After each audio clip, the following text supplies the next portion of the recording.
questions that you ask yourself, both types and also the quality. So let's look at the types of questions. So first of all, I think we've all been into a shop and we've looked at a widget, you know, whatnot, and go, oh, I really want this.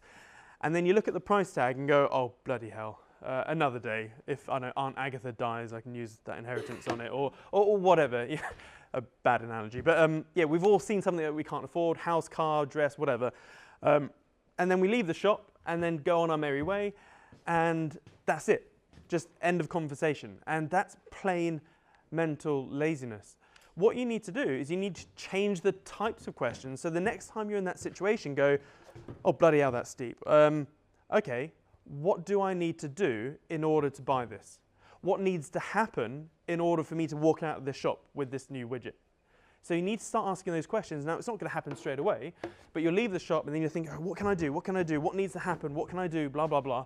And then the more that you say this to yourself every day, every freaking second of your life, like something will snap inside here. I don't know much about neuroscience, but one day you'll wake up and you'll realize that we are swimming in an ocean of opportunity. We really are.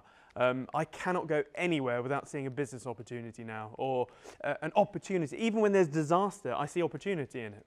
And the obstacle is the way. You really do need to try and flip disaster. Like, you can use the same questioning with bad things. So what needs to happen so this never happens again? Or what must I do to make sure this never happens to me or my family or my friends ever again? You can also use it with your partner. So I now say to Ellie, so what needs to happen for me to have a lion today? Or, you know, for us to do, you know, whatever. And now she uses it against me as well, so yeah. So that's the types of questions. And the quality is even more important, because if you get yourself to that, you know, changing the types of questions, great. But the thing is, you need to think bigger now. We all think far too small, and thinking big and thinking small takes roughly the same amount of time, same amount of energy. And because so many people are in their comfort zone and they're worried and they're being held back by fear or fear of failure or whatnot, people think too small.